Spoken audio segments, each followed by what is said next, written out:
There are actually 4 versions of Jesus' life. One of those is the oral gospel that you hear being proclaimed by the preaching and teaching and speeches given in the book of Acts. Another is our 4 gospels, Matthew, Mark, Luke, and John in the New Testament. There's a lot of other stuff written from the 2nd to 5th century AD, and most of it is like heresy. It doesn't really represent the real historical Jesus, but you get a lot of this kind of stuff referred to in books and movies like the Da Vinci Code. Then there's a 4th kind of version of the gospel, and that's what we're going to be focusing on. We're going to be looking at this point number 4, the gospel of public domain.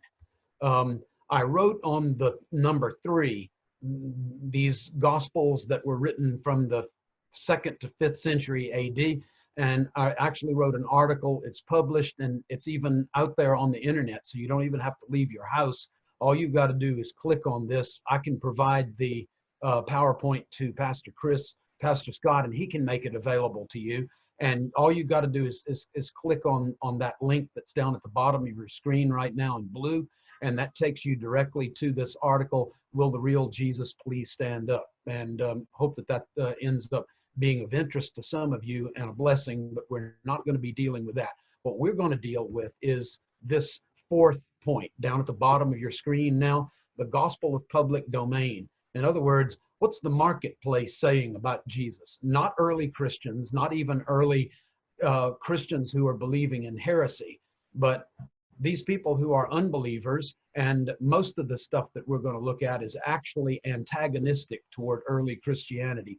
They don't like early Christians, and they don't believe in the Christian gospel. They've never even read it. This is sort of the scuttlebutt of the late 1st, early 2nd century AD. All of it is non-Christian. All but 2 of the sources are anti-Christian. We're going to be dealing with literary and archaeological evidence from the 1st and 2nd centuries AD, and the material, as you will read it for yourself on the screen, is not stuff where they're quoting the Gospel of Matthew or the Gospel of John at any point. The first text that we want to look at comes from a 1st century source. You see it right there. He was born in AD 37, and he died somewhere around 100 or maybe 105 AD. He's a contemporary of the apostles. And this is what we are told, and I'm going to mute me. I'm going to reduce me so that I can actually see what you're seeing. At this time, there was a wise man who was called Jesus. So right out of the gate, right out of the chute, first sentence, we're hearing from a non-Christian author who never became a Christian. Josephus was actually Jewish and never came to faith in Jesus.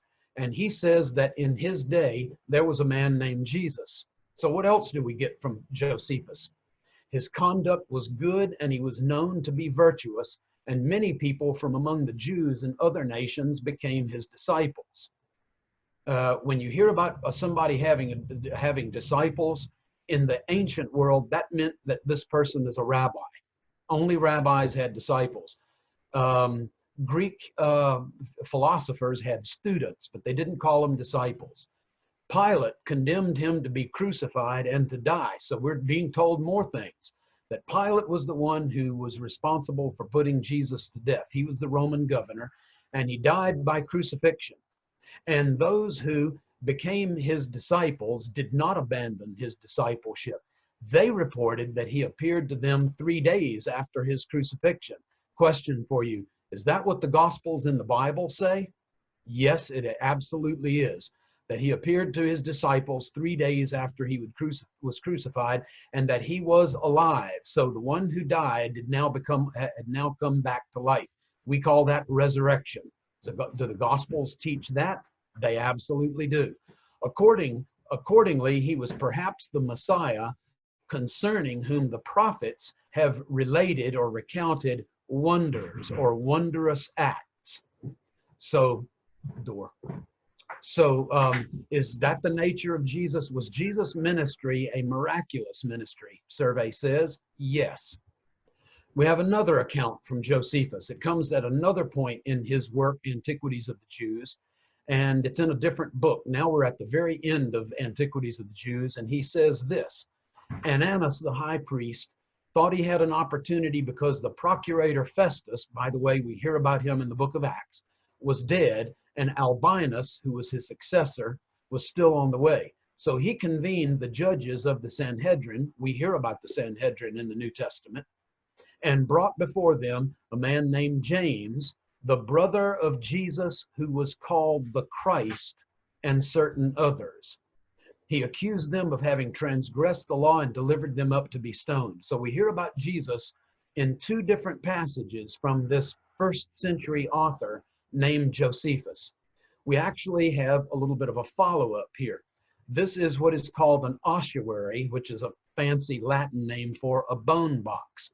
After your body lie exposed to the elements for about a year, you decompose down to your bones. And then in a secondary stage of burial in the first century, your bones were collected by your family members and placed in one of these boxes that are called a bone box or an ossuary.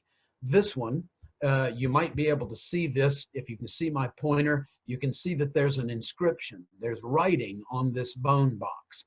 Let me give you a close-up of that with a artist reconstruction of it down at the bottom in the white. This says, Yaakov bar Yosef, James, the son of Joseph, Joseph the carpenter, Jesus' father. James, the son of Joseph, the brother of Yeshua, Jesus.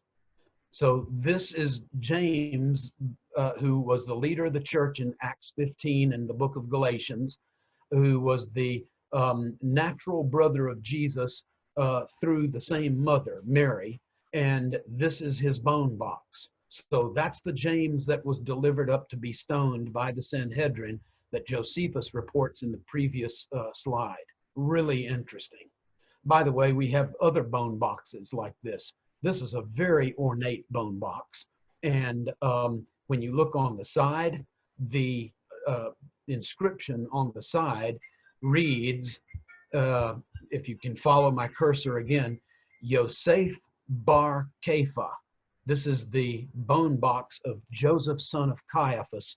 That's the Caiaphas that you know of from your Gospels, who was the high priest who turned Jesus over to the Romans for execution. We've got all kinds of really interesting stuff that corroborate the biblical narrative to the nines.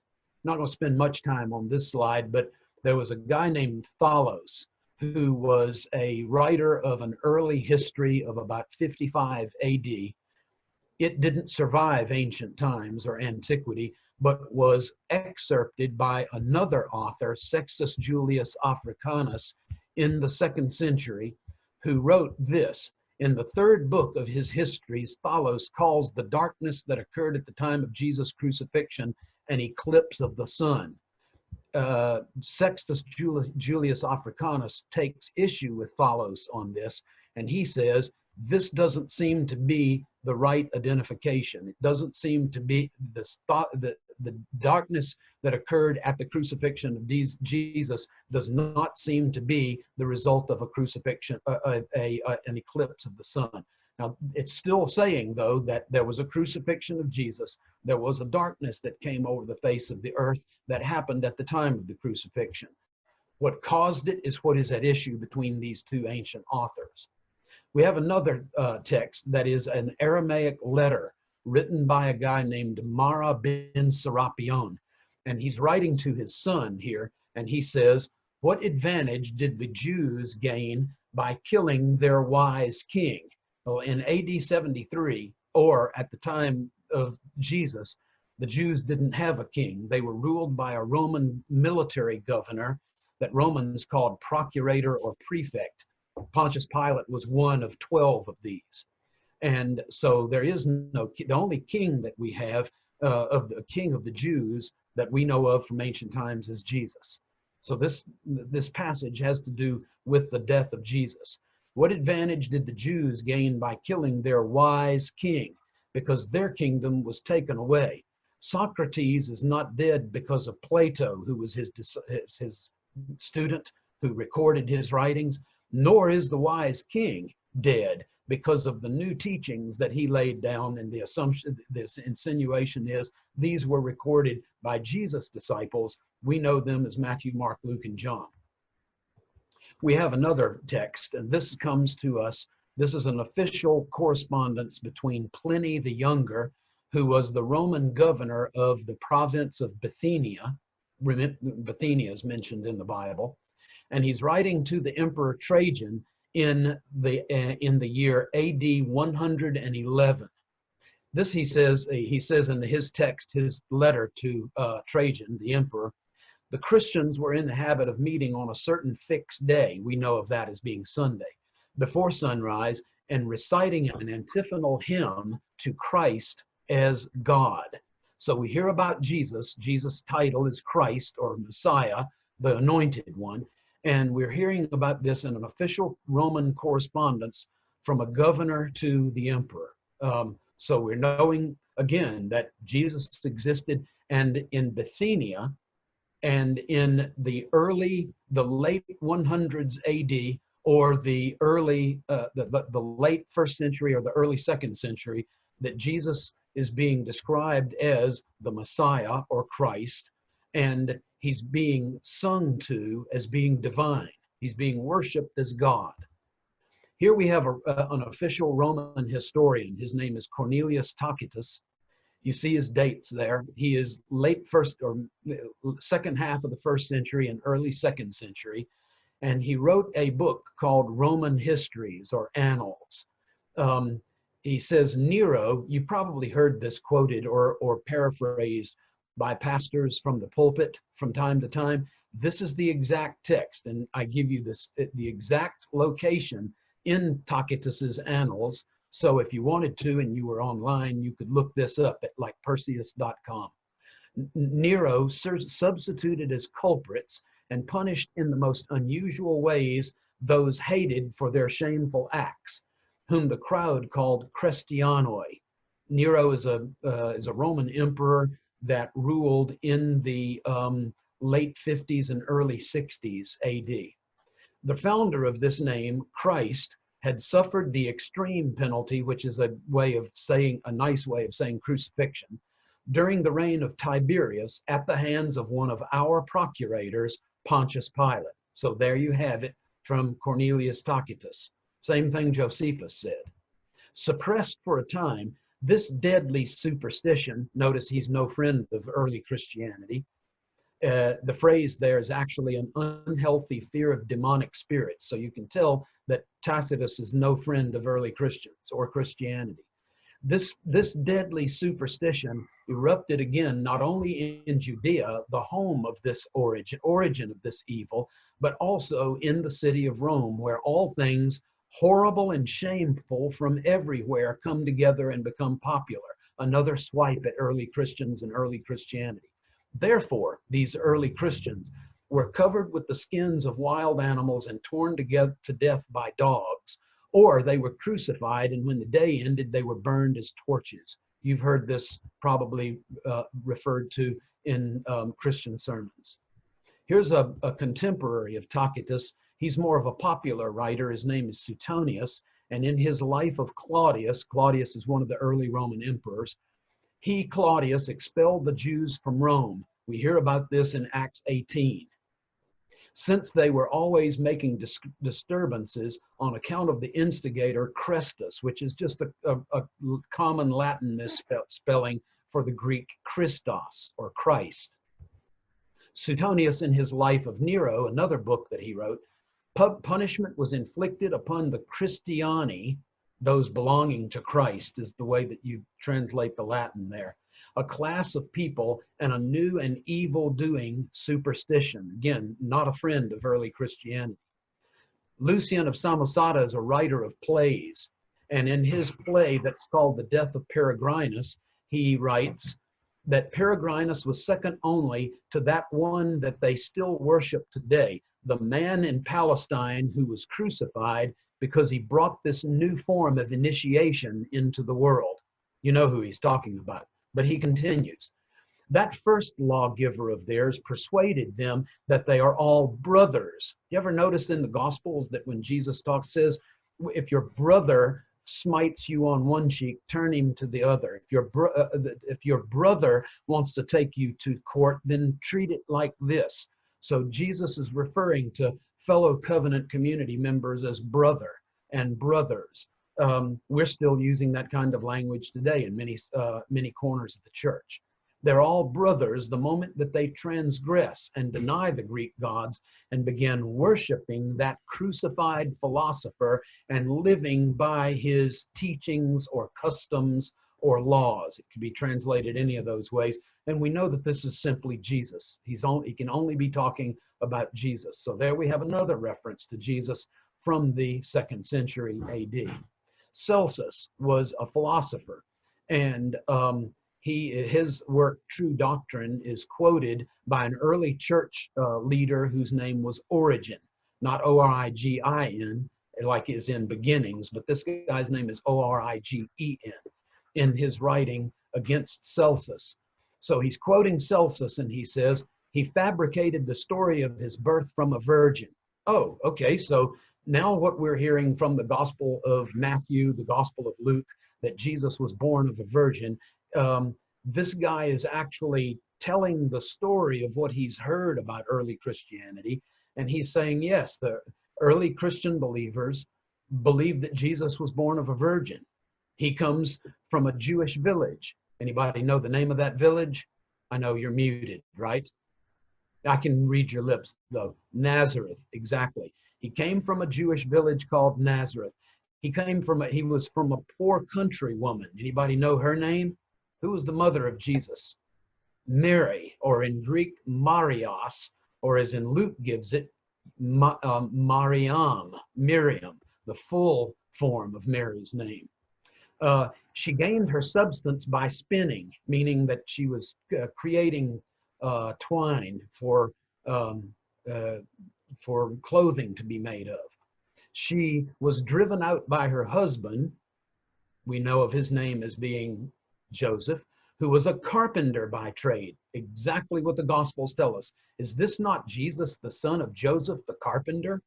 And then when she was convicted of adultery, we have in the Gospels of Matthew and Luke, we have genealogies, the list of Jesus' ancestors, who both of those genealogies presumably being given to counter the charge that we're told in John chapter 8. We know who our father is, and the insinuation in John 8 by these religious leaders is that Jesus was born of questionable parentage. So she was convicted of adultery and had a child by a soldier, probably a Roman, named Pantera, because that's the word we know as panther, mountain lion, in Latin. After she had been driven out by her husband, when she was wandering disgracefully, she secretly bore Jesus. Now, because Jesus was poor, he hired himself out as a laborer in Egypt. Please understand, we're not getting this stuff from the Gospels, and this guy's not getting this stuff from the Gospels. But we are told that Jesus was in Egypt when he was during his youth, and eventually returned back to Israel after Herod the Great died, which was in the spring of 4 BC. So there he learned certain magical powers, meaning that there's a miraculous associated with Jesus from the Bible and also from the works of this early philosopher who was not a Christian, whose name is Celsus. He learned certain magical powers in Egypt, which the Egyptians are proud to have. He returned full of pride, returned meaning he returned to the land of Israel. It's exactly what we get in the Gospel of Matthew. An angel of the Lord appeared to Joseph in a dream in Egypt and said, "Arise and take the child and his mother and return to the land of Israel, because those who sought the child's life are now dead." So he returned full of pride in these powers, again, the miraculous connected to Jesus, and gave himself the title of God. Now, again, the divinity or deity attached to the Word, which was God and became flesh and dwelt among us full of grace and truth, what we hear from the Gospels. Now we go to archaeology again. This is from the Roman catacombs. It comes to us from the middle of the 2nd century. This is called the Graffito of Alexamenos. Why is that? watch my cursor. Some of you with the best eyesight can make out a donkey's head. And then you can see a human body with legs stretched out and with arms stretched out and superimposed on a cross. Then you can see down here a man's head and his hand lifted up in worship. And then you can see a Greek inscription carved into the walls of the catacombs in Rome. Let me give you a different exposure here that shows it a little bit more clearly. Here's the donkey's head. Here's the arms outstretched and the legs on the patibulum right here where the feet could rest. And then you have a cross here and here. This is a crucified man being made fun of with the donkey's head. Then you see the man's head that is worshiping with the hand uplifted. And you see this Greek inscription here. And let me give you an artist reconstruction of the same thing. Hopefully you can see it clearly here. And I'm going to read and translate in Greek. Alek, you can make it out because some of the Greek letters look like English letters. Alpha, epsilon, this is an L. Alexamenos sebete, worships, and then theoi, gods, and then you probably have to put a comma here, which they didn't have in ancient times. That's a modern invention. And then you have an X, which is an abbreviation. It's the letter chi in Greek. That is the first letter and therefore an abbreviation for the word Christ or Christos in Greek. Alexamenos worships his gods. It's given in the plural because these are polytheists. Worships his God Christ. So you have yet another example of the historical reality of Jesus, that he was crucified. This guy's making fun of Jesus because he draws him with a donkey's head. And then he's making fun of some guy that he knows by name, whose name is Alexamenos, and he's worshiping his God, Christ. And so this term Messiah or Christ, the word anointed one, this is being ascribed to Jesus the same way it is in the Gospels. Now we come to a section of material that comes to us from the earliest rabbis. And I've given to you up at the top of the page the exact location of this saying, this teaching of the rabbis, and then you get the exact words in translation, of course, from Hebrew. It is taught that Rabbi Eliezer said to the sages, the wise men, the rabbis themselves, did not Ben Stada bring spells from Egypt in a cut in his flesh? Keep listening, don't let me lose you here. Ben Stada is Ben Pantera, and you saw that word before. Remember the soldier Pantera? Ben, if you watched Ben-Hur, either the old Kirk Douglas version, or was it Charlton Heston in Ben-Hur, or the more recent version that was made, I think, about 10 or 15 years ago, Ben-Hur. Ben means son of. So Ben Stada is the son of the panther, the son of the Roman soldier named Pantera. Rabbi Chisda says the husband was Stada, the lover was Pantera. Again, this insinuation that Jesus was born of some kind of sexual illegitimacy and was therefore not reliable, untrustworthy. The mother, that would be Mary, the mother was Miriam, the dresser of women's hair. Now she's not a spinster. Now she's a dresser of women's hair.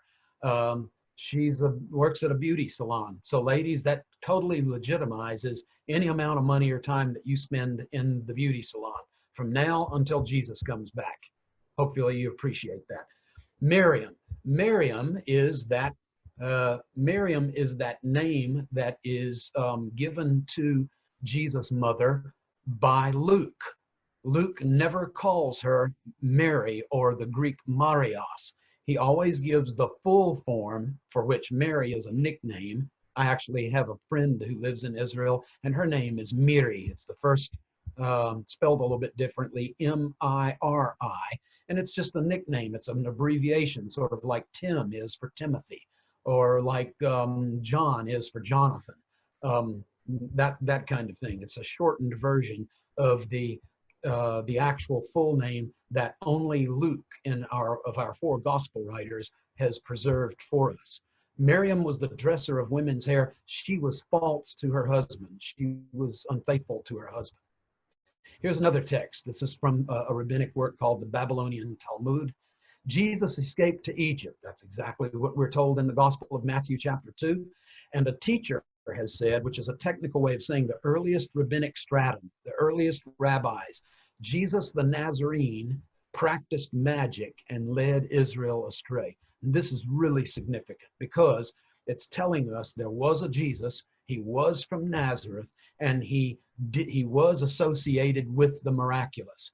But he used the miraculous in the same way that a false prophet, like the one described in Deuteronomy chapter 13. Deuteronomy 13 says, if a prophet arises and shows a true sign or wonder, but then uses that to lead Israel astray to the worship of other gods, then that prophet is supposed to be taken out and stoned. I give you the reference in Deuteronomy 13 there. So the reference is, yes, there was a Jesus and he was associated with the miraculous, but he used those powers to lead Israel astray to the worship of false gods. Who would those false gods be? Himself. Here's another text. This is all early rabbi stuff. An early rabbinic account recounts an incident involving a guy named Ben Dama, in which a snake bit him. Following the attack, Yaakov of Kfar Sakanya, who was a heretic. Why was he a heretic? Because he was a disciple of Jesus the Nazarene. He came to, the Hebrew there reads, to heal him.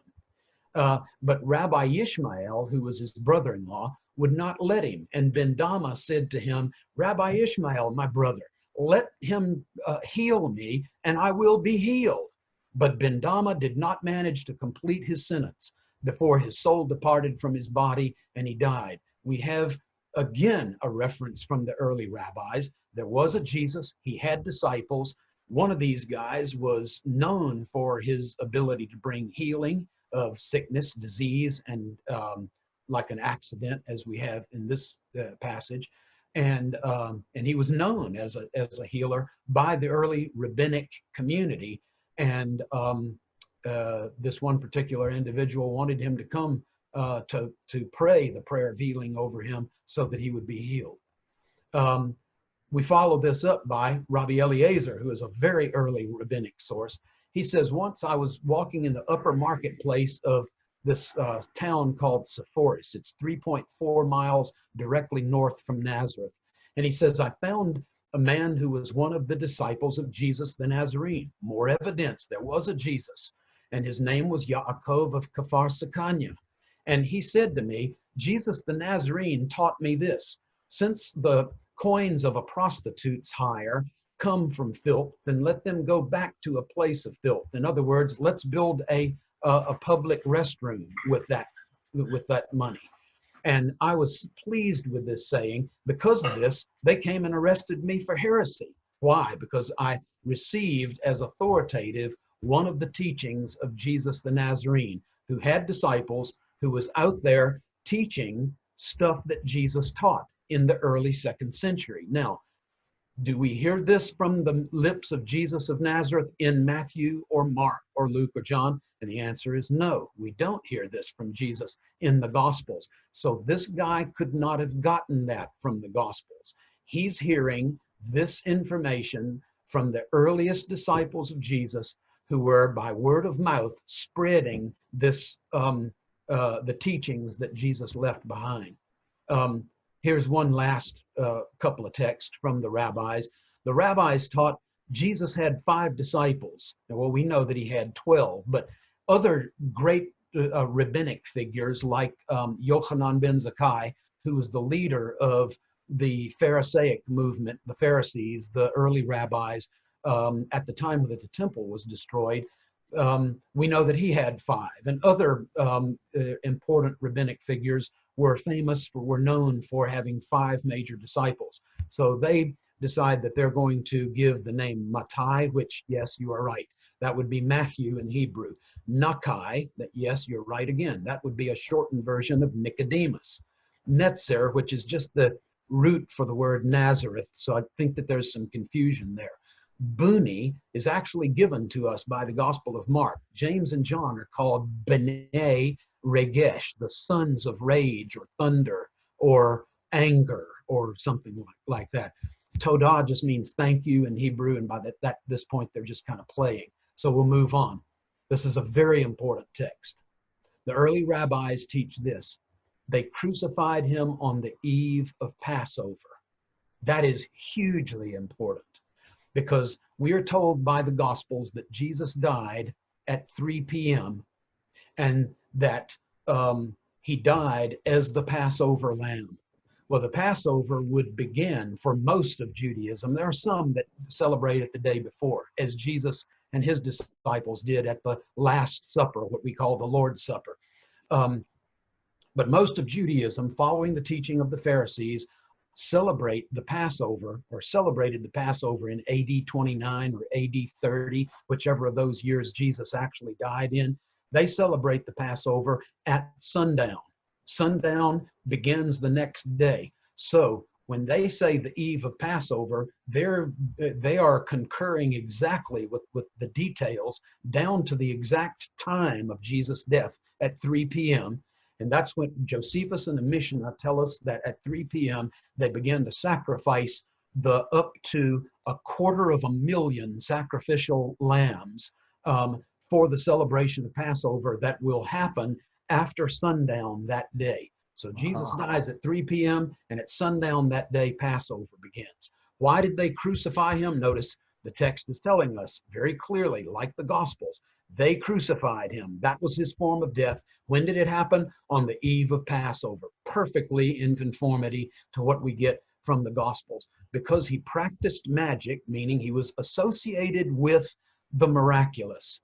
Do you remember in the Gospels where they go, yeah, we know that Jesus cast out demons, but he does this by the power of Beelzebub. Well, that's just a nickname for Satan. Beelzebub is a nickname for the devil because he practiced magic and he enticed Israel to go astray. In other words, yes, we admit he was doing the miraculous, but he was doing it by the dark side of the force. All right, another text. Rabbi Yochanan, early rabbi, said, in the beginning he was a prophet, so he had a good start. But in the end, he was a diviner, meaning that he was doing the miraculous by magic, by illegitimate means. Rabbi Papa said, this is what they say. Now he's going to change channels and he's going to start talking about Mary or Miriam again. She was a descendant of princes and governors. We're told that both Joseph and Mary were of Davidic descent. And so they are to some degree royalty. She was the descendant of princes and governors, but she played the harlot with carpenters. That's a reference to Joseph the carpenter, and that again, there was some kind of illegitimate sexual liaison between the two. One of the last texts that we want to deal with is, again, a rabbinic text, the early Pharisees. Woe to him who makes himself alive by the name of God. So this goes back to, we know that he was practicing the miraculous, and we know that he was raised from the dead. Notice that he doesn't say he will make himself. He's making himself alive. He's living on. He's still alive, but it's only by the power of the dark side of the force. It's by the power of Beelzebub. Some kind of way, these guys know that Jesus was resurrected from the dead on the third day. And the same thing that Josephus said, his disciples say he appeared to them alive on the third day. But they say, yes, he was resurrected from the dead, but he some kind of way managed to manipulate the name of God and use it in some kind of magical incantation to bring him back to life after he was dead. Some of that is very clearly unacceptable. Some of it actually, though, confirms or corroborates the testimony of the Gospels themselves. It's in the Gospel of John in chapter 2. Jesus says, destroy this temple, and in 3 days I will raise it up. Jesus then, in that respect, becomes responsible for his own miraculous resurrection from the dead. And we're going to go ahead and skip over this and go to the conclusions. One is there was a man who was called Jesus. We get this in all 17 of the sources that we just surveyed. He was from a Jewish village. We hear that from that philosopher Celsus. His earthly father was a carpenter. We hear that from Celsus and from the early rabbis. His mother's name was Mary, or the longer version being Miriam, which Luke gives us. Mary was of royal descent. He and his family were poor. His opponents claimed that Mary was unfaithful. All of this we're getting in both the outside the Bible and the biblical materials. His opponents say that Jesus was illegitimate. He claimed virgin birth. The sources cited in the parentheses to the right of the point. He escaped to Egypt and later returned to Israel. All of these are things that are confirming points of the biography of Jesus given to us in our Bible. He had a brother whose name was James. He was known as a teacher or rabbi. Why? Because he had disciples. And he had disciples. This is something Josephus and the rabbis agree on. He founded a new community that he called brothers that were based on his laws or teaching. He was known to be wise. He was known to be virtuous and godly. He was known as a prophet. Is this not the prophet from Nazareth? That's what we hear in the gospel. We're told that in these sources outside the Bible that he worked miracles, even though his opponents claimed that he was using magic or the illegitimate means to work these wonders. His opponents claimed that he led Israel astray. He was called, all the people will follow after him if we allow him to go on the way he's going. We hear in the Gospel of John after he raised Lazarus from the dead in chapter 11. And the last point on this slide, he was called the Christ. And we get practically a litany of references to the Christ or Christus or Christos. Even get it in the archaeological text. He claimed to be divine. That's exactly what we get from the Gospels. He claimed to be God in the flesh. And you shall call his name Emmanuel, God with us. He was worshiped by his followers as God. Absolutely. We have this in the Gospels. We have it in the book of Acts. We have it in the letters. We have it in the book of Revelation. Jesus is embraced as being fully divine and fully human by all early Christians at every level of the New Testament. And we get this outside the New Testament as well. The governor Pliny, Lucian, the playwriter, the Alexamenos inscription in the Catacombs. He was condemned by a Jewish court. Absolutely fascinating. And on the eve of Passover, the exact time the Gospels give us as a timeline for his crucifixion. And the interesting thing, going to the next point, is that even though he was condemned by Jewish religious leaders, he was nevertheless crucified by Roman leaders. This is a reality that is so unusual in the ancient world. And yet the Gospels get it right, and these early outside the Bible sources also get it right. He was tried by a Jewish court, but he was turned over and executed by a Roman official. Absolutely fascinating, and right on the nines, right down to the letter with what we get from the New Testament. We're also told that his earliest followers claimed that he was resurrected from the dead, and we even get from Josephus on the third day. And that's exactly what we're told in the Gospels. It's what we're told in the early preaching and teaching in Acts, and it's what we hear all through the letters of the New Testament and the book of Revelation. The final conclusion, this last one, is that he was perhaps the Messiah. And this is, I'm quoting there from one of those first references that we got from Josephus, the early Jewish historian. In other words, every major assertion in the New Testament that the New Testament authors make about Jesus' biography, who he was, and then what he did, is supported even backhandedly, nevertheless backhandedly, by these early authors and sources outside the Bible. So the gospel of public domain has weighed in, whether they wanted to or not, resoundingly in favor of the accuracy and the authenticity, the legitimacy, the trustworthiness of the sources that we have in our Bible, all 27 books. And for me, and especially with these last passages that talk about Jesus' crucifixion and about his resurrection, that just beautifully sets the stage for our commemoration of today, Good Friday, and of the intervening time, and then his resurrection on Resurrection Sunday. And what I trust is that even though we haven't read tons of Bible, we haven't had it on the screen, I've been sort of voiceovering passages from the Bible and seeing how they compare, that you will approach this week with a greater appreciation for the reality of these things, having been confirmed and corroborated by multiple sources of testimony that are not Christians and that aren't even, are actually anti-Christian in their orientation. They're not trying to back up or support the Bible, but they end up doing it anyway. I also trust that you will have come to a greater appreciation of the one that died for you, the one who allowed himself to go through the trials and then the crucifixion on what we call Good Friday, and allowed himself to be in the grave for 3 days, and then brought about miraculously, according to John chapter 2 and sources outside of Scripture, his own miraculous resurrection from the dead. Hosanna, he is risen. So I look forward to spending time with you again in the future, but until then, God bless you richly and have a wonderful, wonderful end of Passion Week and Resurrection Sunday.